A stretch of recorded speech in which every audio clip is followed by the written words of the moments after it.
वैसे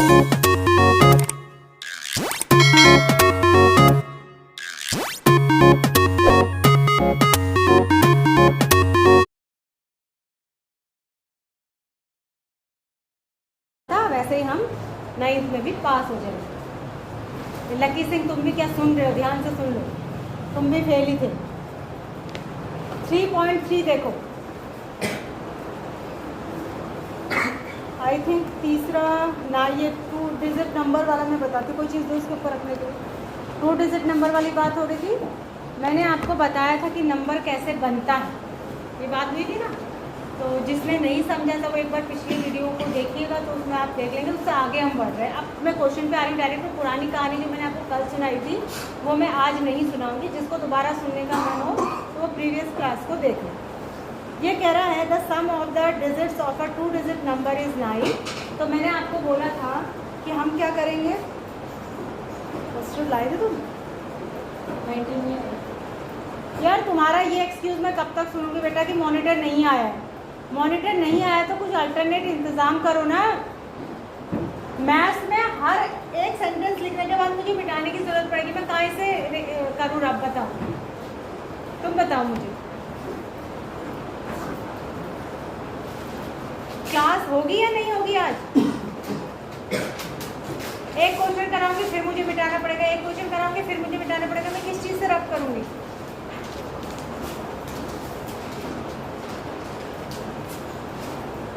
ये 10th के बच्चे इतने बड़े होते हैं, आपकी जिम्मेदारी कोई डस्टर कपड़े का बना लो कि जिस दिन कोई नहीं आए 2-4 डस्टर बना लो। लड़कियां तो ऐसे काम बहुत जानती हैं, 2-4 लड़कियां बना लो, अपने बैग में रखा करो, कभी कोई नहीं आया तो दे दिया, काम चल जाएगा किसी भी टीचर का। गजब हाल है। हम तो सरकारी स्कूल में पढ़ते थे जी, जैसे हमारे यहाँ तो कहाँ आते थे, स्कूल में डस्टर ही नहीं आते, हम तो कपड़े का ही बनाते थे। पूरी क्लास ने बना रखा था, पूरी क्लास ने भाई, सबके बैग में डस्टर मिलेगा, कभी भी डस्टर की कमी नहीं होगी टीचर की। यहाँ देखो, तो हम क्या कहेंगे, ये है एक्सरसाइज नंबर, बोलिए 3.3 क्वेश्चन नंबर सेकंड का थर्ड। तो आपने सपोज करना है, सपोज आप यूनिट प्लेस या फिर टेंस प्लेस कुछ भी कर सकते हैं।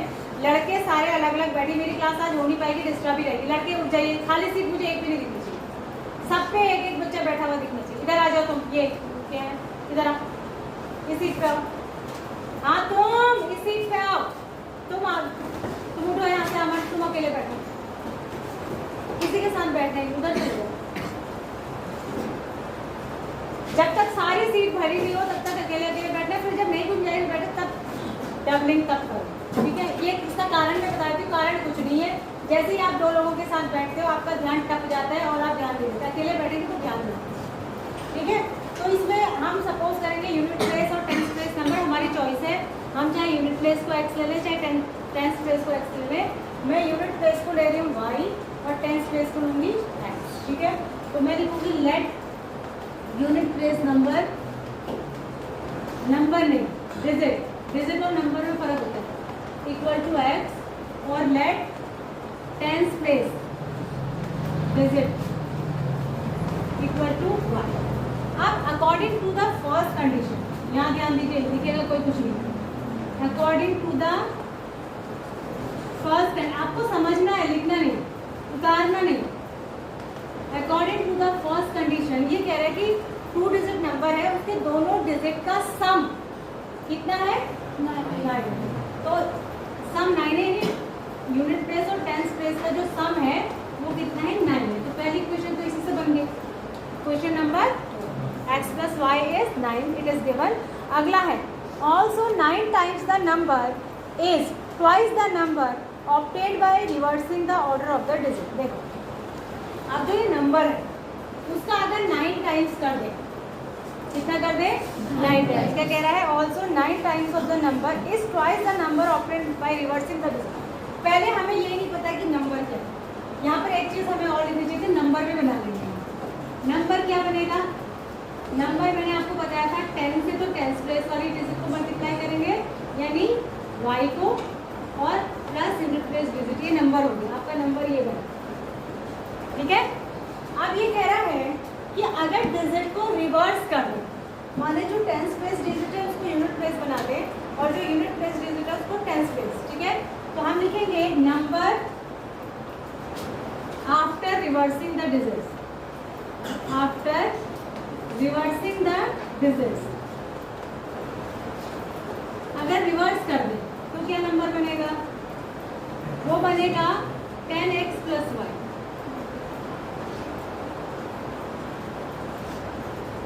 10x प्लस यही बनेगा ना? ठीक हो गया। तो ये कह रहा है कि इसको अगर 9 से मल्टीप्लाई करें according to the second condition, according to the second condition, क्या कह रहा है समझिए। सेकेंड कंडीशन ये कह रहा है कि इसका अगर 9 टाइम्स कर दो, यानी जो पहले नंबर था उसका अगर 9 टाइम्स कर दो और अगर फिर रिवर्स करके जो नंबर बना उस नंबर को बनाओ तो उसके ये ट्वाइस के बराबर है। 9 times of the number is equal to the twice of the number obtained by reversing the digits. 9 times of the number is equal to the twice of the number obtained, यानी जो मिलेगा क्या करने के बाद, डिजिट्स को reverse करने के बाद जो नंबर मिलेगा उसका ट्वाइस इसके 9 टाइम्स के बराबर है। ठीक है, तो क्या हो जाएगा 90y plus 9x equal to 20x plus 2y। ठीक है, एक साइड ले आओ पूरी को, 9x और minus 20x plus 90y minus 2y equal to, ठीक है, क्या बन गया बताना, minus 11x 80y plus 88y equal to 0। अब हम एलिमिनेशन वाली एक्सरसाइज कर रहे हैं तो हम इसको एलिमिनेट भी कर सकते हैं। पहली इक्वेशन क्या थी, x plus Y equal to 0 और दूसरी इक्वेशन क्या है, minus 11x plus 88y is equal to, नहीं सॉरी ये 9 थी 0, ये फर्स्ट इक्वेशन है, ये सेकंड। अब आपको पता ही है कि एलिमिनेशन के लिए दोनों एक जैसे होने चाहिए, तो ये 11x है तो इसको भी 11x होना चाहिए था। तो ऊपर वाली इक्वेशन को, पूरी इक्वेशन को हम किससे मल्टीप्लाई करेंगे, 11। ये डायरेक्ट नहीं करेंगे, आपको लिखना पड़ेगा मल्टीप्लाइंग द इक्वेशन 1 बाय 11। मैं लिख नहीं रही हूँ, मैं डायरेक्ट यहीं पे कर दे रही हूँ, आप लिख के करेंगे तो ये 11 हो जाएगा, ये 11 हो जाएगा और ये हो जाएगा 99। अब ये कट जाए, अब इनको ऐड करेंगे कि सब्ट्रैक्ट, ऐड करेंगे क्योंकि पहले ही अपोजिट साइन, तो साइन चेंज नहीं करना, तो हम लिखेंगे एडिंग। अब जब इसको आप 11 से मल्टीप्लाई करेंगे तो ये नई इक्वेशन बन जाएगी, इसको 3 कह देंगे। ठीक है, एडिंग इक्वेशन 2 एंड 3। ठीक है, तो ये कट गया, ये कितना हो गया 99y इज इक्वल टू 99, तो y इक्वल टू 99 अपॉन 99, तो y इक्वल टू 1, तो y इक्वल टू 1, तो x plus Y equal to क्या था 9 था, y 1 है, तो x इक्वल टू क्या हो जाएगा 9 माइनस 1, तो x इक्वल टू क्या हो जाएगा 8। तो x कौन से प्लेस का नंबर था, यूनिट, और y कौन से प्लेस का नंबर था, स्पेस, तो y कितना आया आपका 1, x क्या है 8, तो ये नंबर क्या बना 18। आप चेक करेंगे कंडीशन, पहली कंडीशन तो आपको दिख ही रही है कि दोनों का सम 9 होगा, इससे कहा तो 9 है ही। दूसरी कंडीशन में ये कह रहा है कि अगर इसका 9 टाइम्स कर दो, कितना हुआ 18 9 जा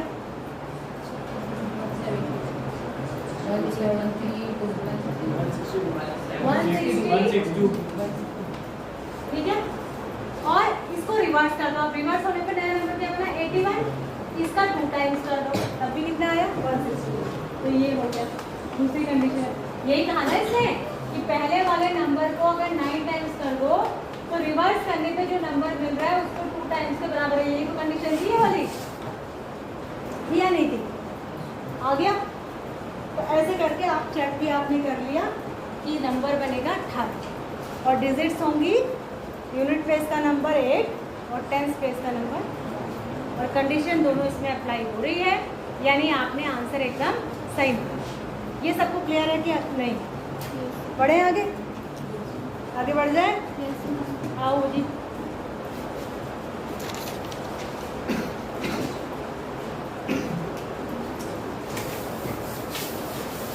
अगला क्वेश्चन देखिए, question number 4। Meena went to a bank, ध्यान से सुनिए, पहले क्वेश्चन को समझिए। Meena went to a bank to withdraw ₹1000, 2000, कितने रुपीज निकालने गई वो? 2000। She asked the cashier to give her ₹50 and ₹100 notes only. उसने कहा मुझे 2000 चाहिए, रुपये चाहिए, लेकिन मुझे आप 100 और 50 के ही नोट्स दीजिए। Meena got 25 notes in all, तो बैंक के कैशियर ने उसे 2000 रुपये देने के लिए टोटल 25 नोट दिए, 25। Find how many notes of 50 and 100 she receive. ठीक है, तो कितने 50 रुपीज़ के दिए, कितने हैं? बहुत आसान क्वेश्चन है ये। तो हम लिखेंगे कि let let 50 rupees notes equals to number of, भी लिखेंगे number of, let number of 50 rupees notes equals to x and let number of 100 rupees notes equal to y। ये समझ आया? टोटल नोट कितने हैं? According to the question total note है 25, यानी x + y equals to 25। This is equation number 1। अब तो ये तो नोटों का नंबर है, ठीक है, ये क्या है? नोटों का नंबर। लेकिन अगर x जो है वो 50 रुपीज़ के नोट है, ठीक है, तो वैल्यू ऑफ या cash obtained by 50 rupees note, 50 rupees notes equals to कितना हो गया? 50 इंटू एक्स, यानी 50x। भाई मैं ये कहूँ कि तुम्हें मैंने 10 नोट्स दिए 5 रुपए के, तो 10 तो नोट्स दिए ना, रुपए कितने बने? 50। कैसे पता चला? एक नोट की जितनी वैल्यू है उसको आपने नंबर ऑफ नोट से मल्टीप्लाई कर दिया। यहाँ पर एक नोट की वैल्यू 50 रुपीज़ है, तो नोट कितने हैं? 50 के x, तो पैसे कितने बन गए? इसी तरीके से ये money obtained by 50 rupees notes भी लिख सकते हैं आप।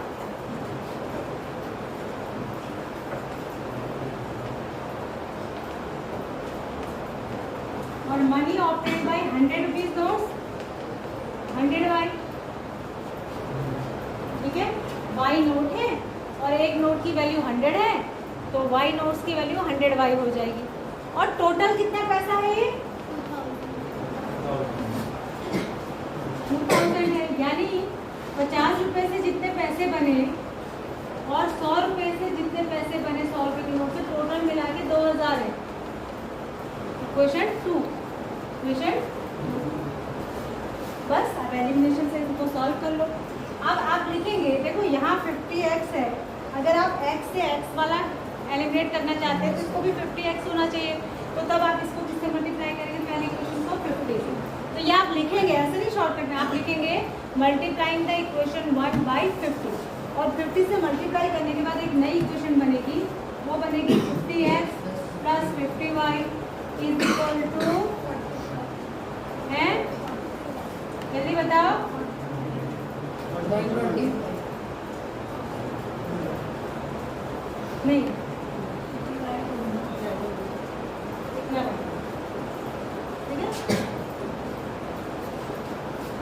25 5 जो 125 होता है, एक 0 लगा देंगे, ठीक है। अब इन दोनों इक्वेशन को आपने एलिमिनेशन से सॉल्व करना। आप क्या करेंगे? ऐड करेंगे कि सब्ट्रैक्ट करेंगे, तो ये प्लस का है माइनस हो जाएगा, ये प्लस का है माइनस हो जाएगा, ये भी प्लस का है माइनस हो जाएगा। तो पहले आपको लिखना पड़ेगा सब्ट्रैक्टिंग इक्वेशन 3 बाई इक्वेशन 2, ठीक है। उसके बाद आप सब्ट्रैक्ट करेंगे, ये कट गया, यहाँ कितना बचा? 50y, ये कितना बचा? 2000 में से 1250 माइनस करें, 700, तो y इक्वल टू कितना हो गया? 750। तो y इक्वल टू कितना हो गया? 50। टोटल नोट कितने दिए 25, उसमें से y के 100 रुपीज़ के नोट दिए 15, तो किसी क्वेश्चन में रखेंगे तो पहले वाले देन आगे। अब चेक करेंगे भाई, पहले तो टोटल नोट 25 हो रहा है, फिर अब इनकी वैल्यू निकालो। 100 रुपीज़ के कितने नोट है 15, तो 1500 रुपये हो गए, और 50 रुपये के कितने नोट है 10, तो 500 रुपये हो गए, दोनों मिला के कितने हो गए 2000। ठीक है, समझ में आया आपको क्वेश्चन? कर लेंगे एग्जाम में आए तो। कुछ घुस रहा है यहाँ ऊपर वाले माले में है या खाली हाँ हाँ कर रहे हो? आ रहा है? Next last question of the exercise. A lending library has a fix charge. ये वैसा ही क्वेश्चन है जैसे वो नहीं था फिक्स फेयर वाला, जो ट्रैवलिंग के लिए किराया फिक्स किराया इतना है और पर किलोमीटर का इतना, वैसा ही है। A lending library has a fix charge for the first 3 days and an additional charge for each day thereafter. उसके बाद Sarita paid 27 for a book kept for 7 days, ठीक है, while Suzy paid ₹21 for the book she kept for 5 days. Find the fixed charges and the charge for each extra day. इसको रख करें। ठीक है, अब हम इसमें क्या करेंगे, सेम वही क्वेश्चन है, थोड़ा सा अंतर है।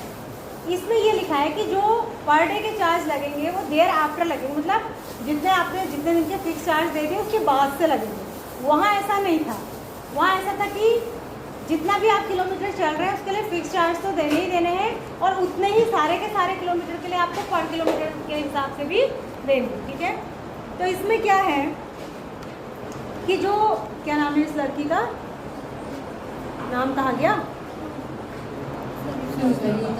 सरिता। ठीक है, तो इसने कितने दिन के लिए ली बुक 7 days। 7 days के लिए पहले 3 दिन के लिए तो इसने फिक्स चार्ज दिए होंगे, और बाकी के 4 दिन के लिए क्या दिए होंगे, चार्ज पर डे। तो हम लिखेंगे, क्या लिखेंगे बोलो, let fix charge equals to X and let charge per day equal to 1। ठीक है,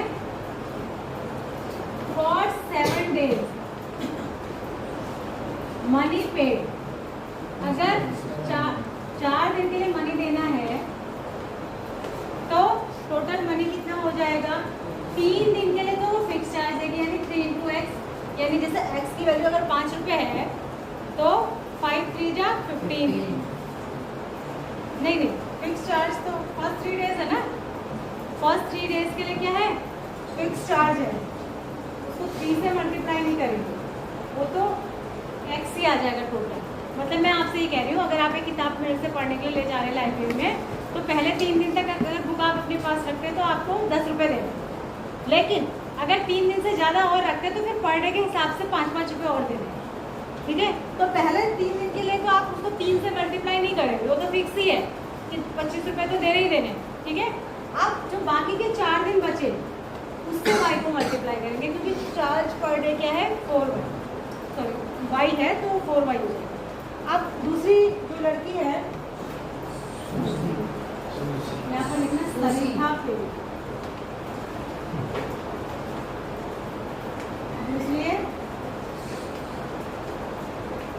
फॉर 5 days। अब इसने भी 5 दिन तक किताब अपने पास रखी, तो पहले 3 दिन तो इसको भी फिक्स ही चार्ज पड़ा, उसके बाद 2 दिन और बचे तो 2 दिन का इसको पर डे के हिसाब से पड़ा होगा।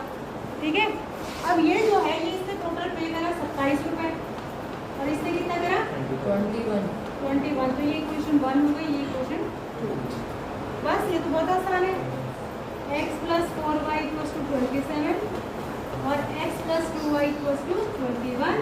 ये तो सीधे ही माइनस कर दो, कितना हुआ 2y = 6, y = 3, यानी चार्ज पर डे है 3। और किसी भी एक इक्वेशन में रख दो, x + 4 × 3 = 27, तो x + 12 = 27, तो x = 27 - 12 यानी 50। यानी जो फिक्स चार्ज है वो है 15, यानी 15 रुपीज़ तो आपको देने ही देने हैं, उसके बाद पढ़ रही अब इसने कितने दिन किताब अपने पास रखी? 7 दिन, तो 15 रुपये तो इसने पहले 3 दिन के दिए होंगे और बाकी के 4 दिन के लिए कितने दिए? 4 पीरियड, तो 15 और 12 मिला के कितने हो गए? 27। इसने किताब अपने कितने दिन पास रखी? 5, तो 15 रुपये इसने पहले 3 दिन के लिए दिए ही दिए और बाकी के 2 दिन के लिए इसने कितने रुपये दिए? 6 रुपीज़, 3 2 6, तो 15 + 6 20, यानी आंसर इज राइट। क्लियर है सबको? हो गया? तो ये एक्सरसाइज यहीं पर आपकी संपन्न हो रही है। अब इसका कोई भी क्वेश्चन ऐसा नहीं होना चाहिए जो आपको क्लियर नहीं हो। एक बार आप एक्सरसाइज 3.3 डन हुई, 2 पीरियड है ना, ये अभी दूसरा स्टार्ट हुआ होगा, 4th पीरियड, ठीक है, उसके बाद छुट्टी है, प्रेयर इसके बाद थोड़ी है, 4th के बाद में प्रेयर। ये समझ आ गया? ये चैप्टर आपको ये 4th है, 4th के बाद होगी प्रेयर या 4th में प्रेयर है? 4th के बाद है, उसके बाद छुट्टी हो जाएगी, वहाँ प्राइज डिस्ट्रीब्यूशन है, इसलिए वेट किया, ठीक है। तो ये चैप्टर एक बार आप पूरे चैप्टर पे नज़र मारिए, शुरू की एक्सरसाइज से खाली नज़र मार लिया। क्वेश्चन मैं ये नहीं कहूँगी कि मैं अभी क्योंकि क्वेश्चन मैं सब बता चुकी हूँ, सब रिकॉर्ड कर चुकी हूँ। आप जाके बार बार रिवाइज करिए, घर जाके दोबारा वीडियो देख लीजिए। फिर भी अगर आपको समझ ना आए कोई स्टेप तो आप मुझे पूछ लेंगे कि मैम मैंने रिवाइज भी कर लिया, सब कर लिया, लेकिन यहाँ पर मुझे ये चीज़ समझ में नहीं है कि ये क्वेश्चन ऐसे क्यों बना।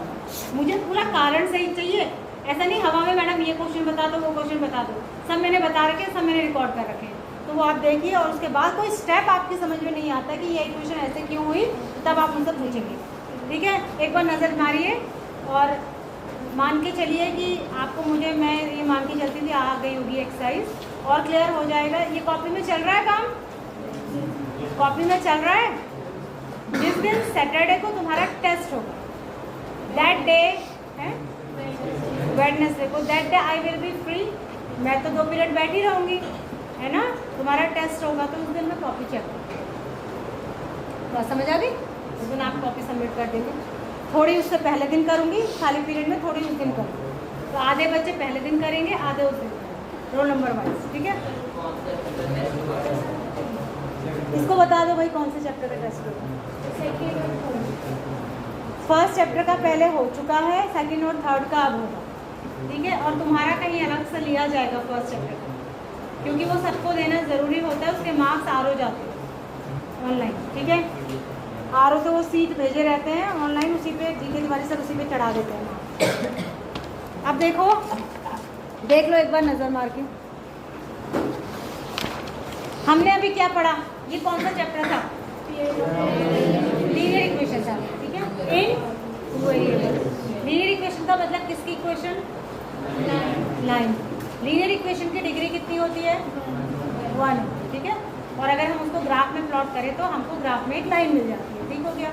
अब हम जो नेक्स्ट चैप्टर पढ़ने जा रहे हैं, chapter number 4, that is quadratic equation. कौन सी इक्वेशन है? क्वाड्रेटिक। क्वाड्रेटिक इक्वेशन की डिग्री कितनी होती है? 2 होती है। क्वाड्रेटिक इक्वेशन के एटमोस्ट सोल्यूशन कितने हो सकते हैं? ज़्यादा से ज़्यादा 2। कितने हो सकते हैं? 2। एक भी हो सकता है, नहीं भी हो सकता, और ज़्यादा से ज़्यादा कितने हो सकते हैं? 2। लीनियर इक्वेशन के कितने सोल्यूशन हो सकते हैं?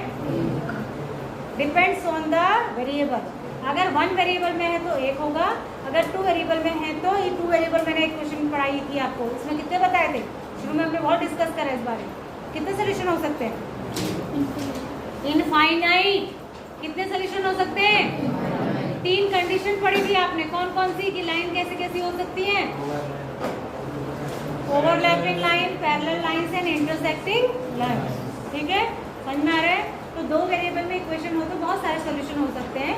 एक ही वेरिएबल में होता है तो x की एक ही वैल्यू निकल के आती है लीनियर इक्वेशन से, तो एग्जैक्टली कौन सोल्यूशन होता है।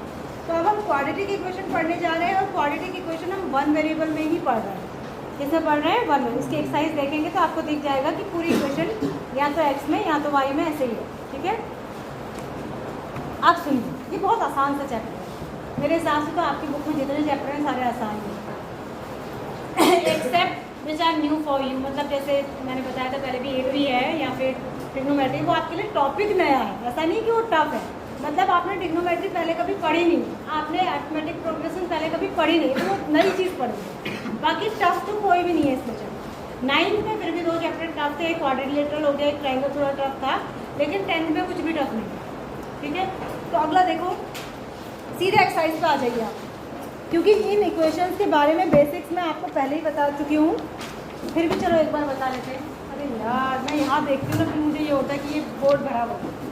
देखो पहली बात, standard form of quadratic equation आपको पता होना चाहिए। जो मैंने आपको पहले लीनियर इक्वेशन जब बताई थी तब मैंने क्वाड्रेटिक का भी आपको स्टैंडर्ड फॉर्म बताया था। एक तो आपको वो पता होना चाहिए। देखो 3-4 चीज़ें हम पढ़ने जा रहे हैं चैप्टर 4 क्वाड्रेटिक इक्वेशन। इक्वेशन को शॉर्टकट में ऐसे लिखते हैं, ठीक है, मैथमेटिक्स यू ब्रैन लगा देते इक्वेशन। इसकी 2-4 चीज़ें, एक तो इसकी स्टैंडर्ड फॉर्म। स्टैंडर्ड फॉर्म होती है, क्या होती है, ax² + bx + c = 0। This is the standard form of quadratic equation. एक ये पता होना चाहिए। दूसरा आपको इसकी डिग्री पता होनी चाहिए। इसकी डिग्री होती है 2। डिग्री 2 का मतलब है इसके सॉल्यूशन कितने हो सकते हैं। एट मोस्ट ज़्यादा से ज़्यादा 2 हो सकते हैं, या एक भी हो सकता है, या नहीं भी हो सकता है, एग्जिस्ट ना करे ऐसा भी हो सकता है, डिपेंड्स ऑन द कंडीशन, ठीक है। ये 3-4 चीज़ें बस आपको क्लियर होनी चाहिए। इतना ही दिया है, इसकी जो इंट्रोडक्शन दिया है, आगे थोड़ा सा दिया है, ये बातें हम पहले कर चुके हैं।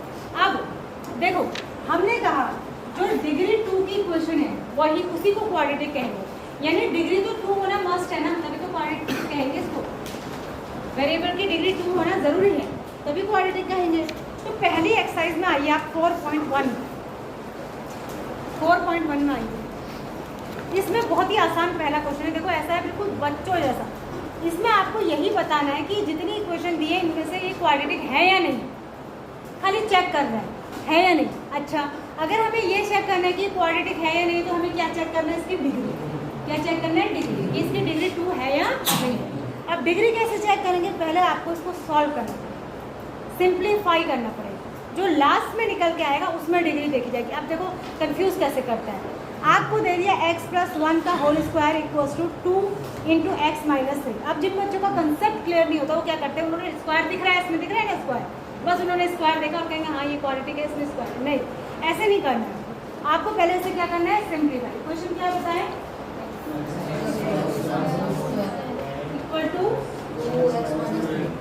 =2x ये है ना, इसको खोलिए, a + b होल स्क्वायर, तो क्या होता है a² + b² + 2a, 2 × a × b, और इधर हो जाएगा 2x - 6।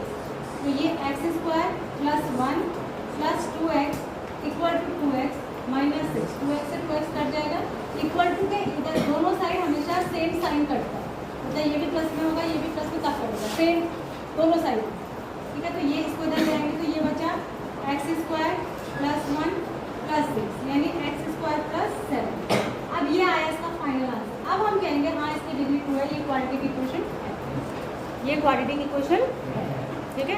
बात समझ में आ रही है आपके। अगला इसका तीसरा देखो, दूसरा आप स्वयं करें। तीसरा देखो, x - 2 x + 1 = x - 1 x + 3। यहाँ देखिए क्या है, x - 2 x + 1 = x + 1 x + 1 × x + 3। अब देखिए इसको सॉल्व करिए, क्या होगा, करिए x से x मल्टीप्लाई हुआ x², x से +1 हो गया तो x, -2 से x होगा -2x, -2 से 1 होगा -2, इक्वल टू x² + 3x, 1 से x + x, कहाँ ये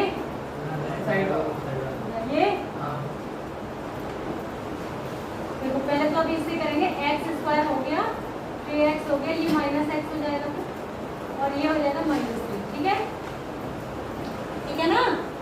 अभी मैंने आपको बताया कि इक्वेशन के दोनों साइड सेम साइन वाला कट जाता है। अगर सेम है, ये भी x² है, ये भी x² है, ये भी प्लस में, ये भी प्लस में, कट गया कि नहीं cut.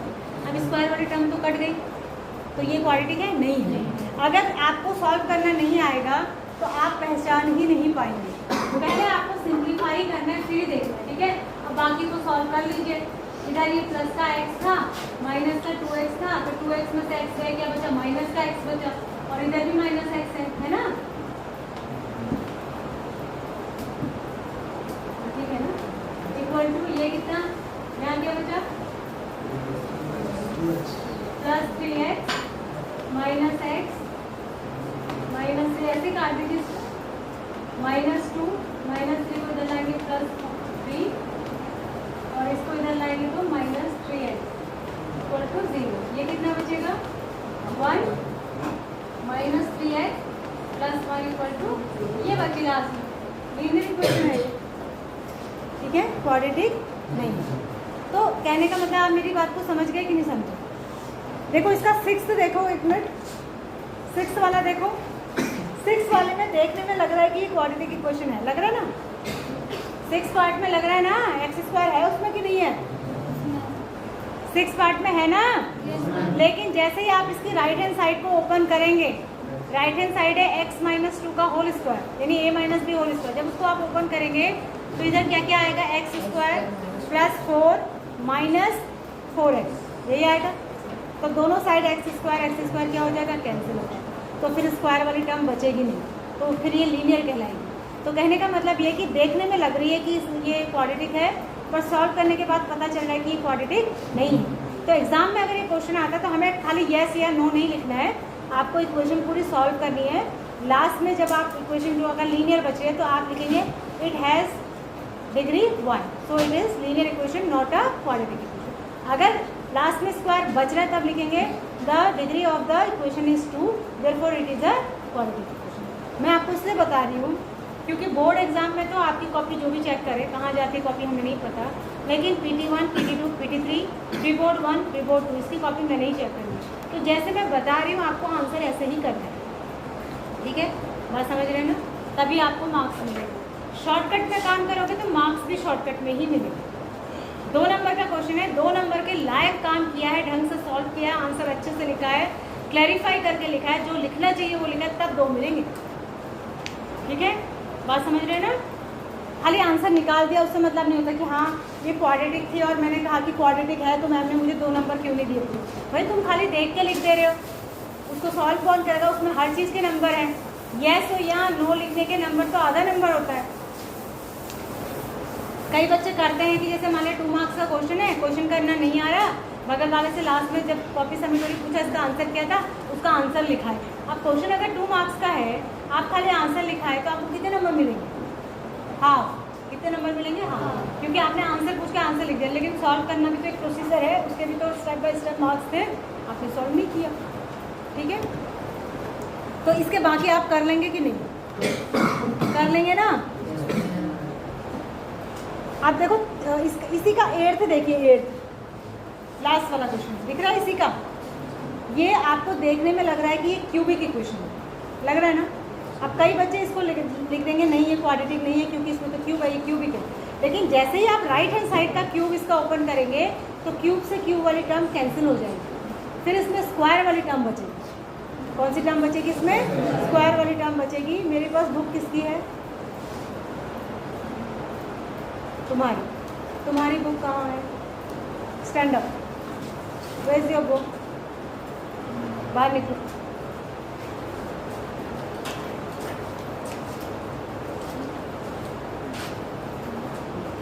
You can go outside the class. पकड़ो अपना पेन कॉपी भी पकड़ो। तुम जो बिना बुक के यहाँ आए हो, इट मीन्स तुम्हें पढ़ना ही नहीं। मैं बोल रही हूँ इसको देखो, उसको देखो, इस क्वेश्चन को देखो, इसमें ये देखो, तुम कहाँ देख रहे हो? है तुम्हारे पास बुक? तुम अकेले मैंने बिठा रखा है तो तुम किसकी बुक में देख रहे हो? अच्छा, मतलब अपनी नहीं ला सकते? दिलाइए घर वालों ने कि नहीं दिलाइए? तो क्यों दिलाइए? घर में उसके 2 तो नहीं हो जाते? घर जाती हो तो 2 बुक हो जाते हैं क्या?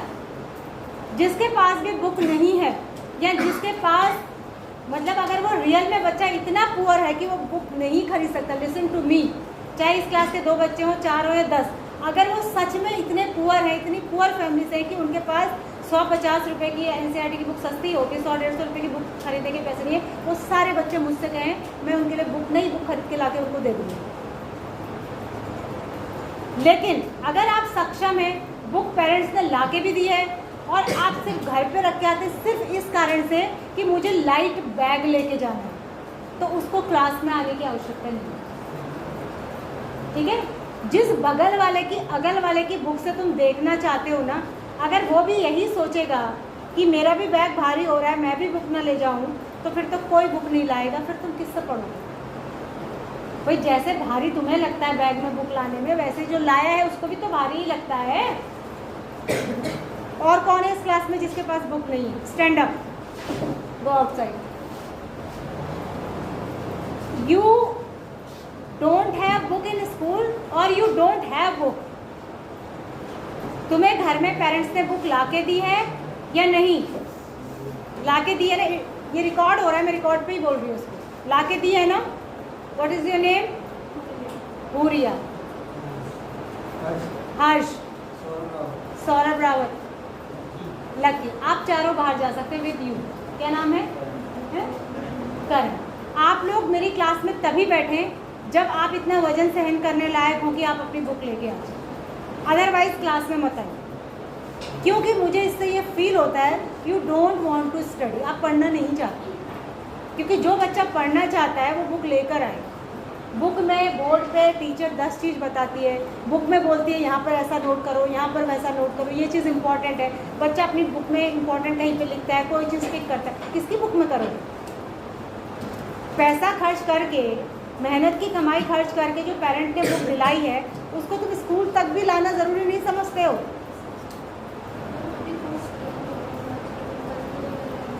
क्यों नहीं लिया? अच्छा, अभी तुम्हें पता ही नहीं था कि मैं 10th में जाऊँगी के लिए। खरीद लो। सुन लिया?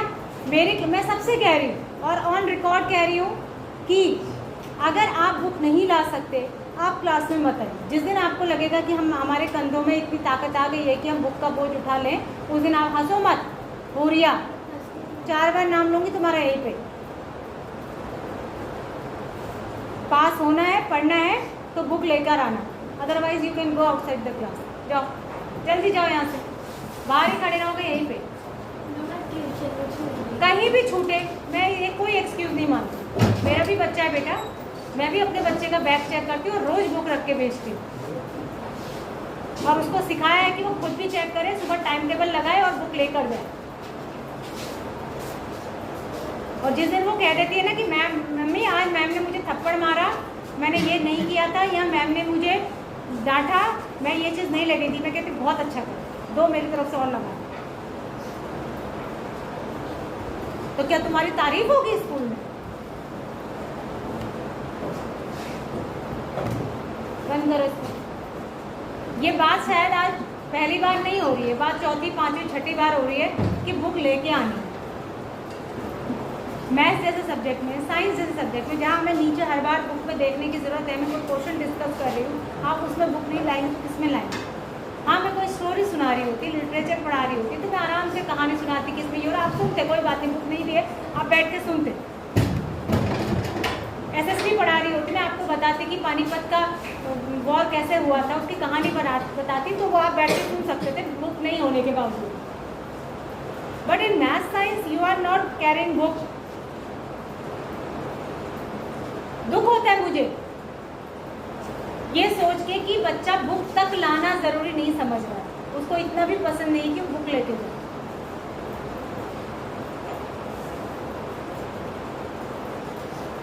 क्या मतलब ये जमाना ही ऐसा आ गया है क्या? हम पूरा 12th तक 2 पीने वाला बस्ता लेके जाते हैं, पूरा भरा हुआ, तो इतनी मोटी फिजिक्स की बुक, इतनी मोटी केमिस्ट्री की। क्योंकि मैंने आपको बताया था, मैंने उत्तराखंड बोर्ड से पढ़ा, तो उसमें 11th और 12th की एक ही बुक होती है, मतलब पूरा 2 साल का कोर्स आता है 12th में, 11th का भी और 12th का भी, तो बुक एक ही होती है, तो वो बहुत मोटी होती है। भाई पूरा साल तुमने आधी बुक 11th में पढ़नी, उसी को आधा 12th में पढ़ना, तो इतनी मोटी केमिस्ट्री, और केमिस्ट्री की 3 बुक इतनी मोटी, फिजिकल केमिस्ट्री अलग, ऑर्गेनिक केमिस्ट्री अलग, इनऑर्गेनिक केमिस्ट्री अलग, और फिजिक्स की 2 इतनी मोटी बुक्स, मैथ्स की 6 किताबें। मतलब हर जो तुम आप एक टॉपिक पढ़ते हो ना, अभी 11th 12th में एक ही बुक होती है, 12th में भी, और जो तुम एक टॉपिक पढ़ते हो ना, जिसका एक चैप्टर पढ़ते हो, वो हमारा 11th 12th में पूरी बुक होती थी। मतलब ट्रिग्नोमेट्री की पूरी किताब थी, अलजेब्रा की पूरी किताब थी, और ट्रिग्नोमेट्री की किताब, अलजेब्रा की किताब, स्टैटिस्टिक्स की किताब, डायनामिक्स की बुक, और कोऑर्डिनेट ज्योमेट्री की अपने आप में पूरी बुक थी। जबकि अब कोऑर्डिनेट ज्योमेट्री का 12th में 1 या 2 चैप्टर है। और हम पूरा बैग भारी लेकर जाते थे, जैसे छोटे बच्चे नहीं लेके जाते हो दोनों साइड टांगने वाला, ऐसे हम लेके जाते और हमें कोई शर्म नहीं आती। बैग ले जाने में किस बात की शर्म है? क्या क्या सिखाया जाएगा बेटा तुम्हें? रोज इसी बातों में, इन्हीं लेक्चरों में पूरा पीरियड मेरा वेस्ट हो जाता है, क्योंकि मैं कहे बिना रह नहीं पाती, मैं लेट इट गो नहीं कर सकती। आपको सिखाना ज़रूरी है। अगर आप किताब नहीं ला सकते तो I am telling on record, you don't come in my class. आप बाहर रहिए, आप इंजॉय करिए। आप इंजॉय करने ही आए ना स्कूल, आप पढ़ने तो आए नहीं है। पढ़ने आए होते तो कॉपी, किताब, पेन, पेंसिल लेकर आएंगे आप। You can